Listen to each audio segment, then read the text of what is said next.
Greetings, this is M squared, and we're going to graph some absolute value inequalities.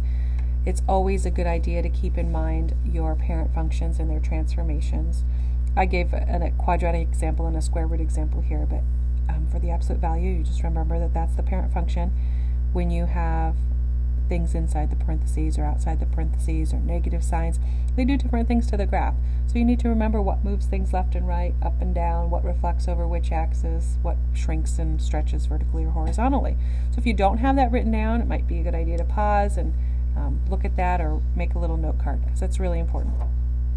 So over here to our graphs, these are inequalities, not equations, so that how that changes is the actual graph itself, the V, is either dashed or solid. It's dashed if there's no equal sign with the inequality. Like this one is solid, so we're going to have a solid line here. These two are dashed because there's no equal sign under the inequality. And then we shade inside or outside the V, the absolute value itself.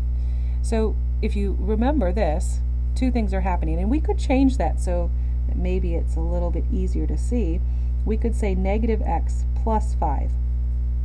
Now the plus 5 moves something to the left, but this negative x flips it over the y-axis. So I'd move it to the left like this, but then I have to flip it over the y-axis. I might have said x, I meant y. 1, 2, 3, 4, 5. So my kind of vertex is actually right here. And then from there, I would know that it's a V. Nothing is vertically shrunk or stretched, so I know that I have that up 1 over 1 kind of pattern. And if I wasn't sure, I could test a point. For example, 0 should be at 1, 2, 3, 4, 5. If I put a 0 in for x. If I put a 0 in for x, the absolute value of 5 is 5. I could test another point. I could test, this is 8. 8 should give me a 3. So if I put an 8 in there, a negative 8 plus 5 is a negative 3, and the absolute value of negative 3 is 3. So it's always, oops, I'm supposed to be dashing. It's a good idea to test your points. So we have this dashed absolute value graph, and then I need to test points inside or outside the graph. Let me just test this one right here. That point right there is negative 5, 0. And what happens is if I put negative 5, 0 into this equation or this inequality and I get something that's true, then I know that I shade out here. If I get something that's false, I know I'd shade inside.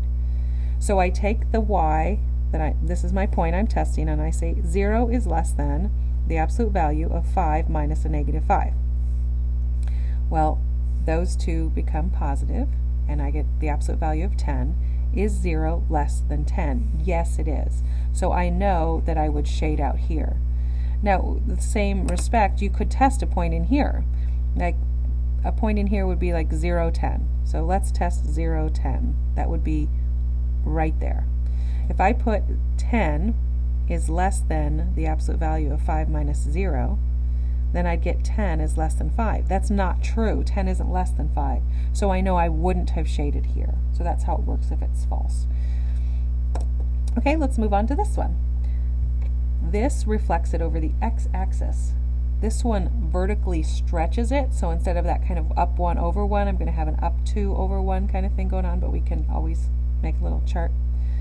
And then this moves it to the right. So I've actually moved to the right 3, but I'm flipping it over the x-axis. So my vertex is right there. And then I'm guessing that I'm going to go down 2 over 1 because I vertically stretched it. But if I'm not sure, I can always test. For example, I think that this point 1, negative 4 is on my graph. So I say, okay, well, what if that was 1? Would this be negative 4? So 1 minus 3 is negative 2. The absolute value of negative 2 is 2. 2 times negative 2 is negative 4. So that's another way to test it if you're not sure, or to find points. It's going to be a solid line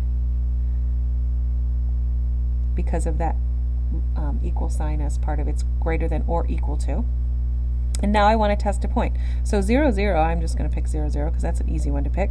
So this is my test point, 0, 0.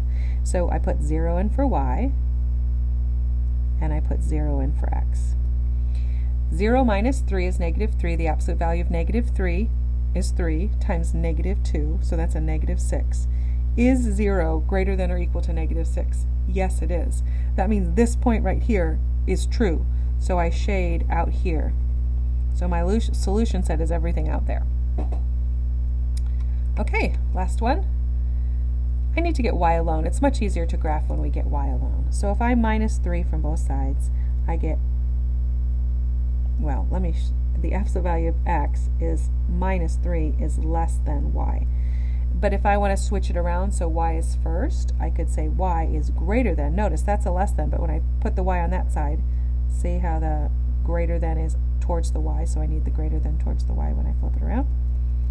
So I have it like this. Now, hopefully you remember that when it's a minus 3 outside the parentheses, it actually moves the graph down. And that's all that's happening in this graph. It's just moved down 3. So I'm going to go down 3, and then I still have that same kind of up 1 over 1 ratio because it wasn't vertically stretched or shrunk. It's a dashed graph because it's a less than or greater than instead of the equals to. And so now I get to test my point. So again, I'm just going to choose 0, 0 because it's the easiest point to test. And when I put 0 in here, the absolute value of 0 is that less than 0 plus 3. Yes, 0 is less than 3. So that means I'm shading inside this time.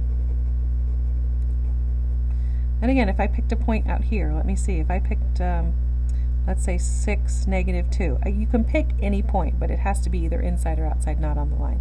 If I tested the point 6, negative 2, I would have put a 6 in for that and a negative 2 in for that.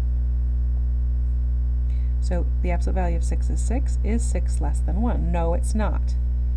So I would know that this point didn't work, and I would shade the other direction.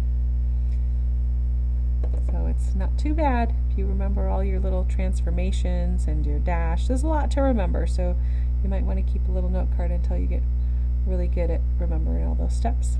Good luck with that. M squared signing out.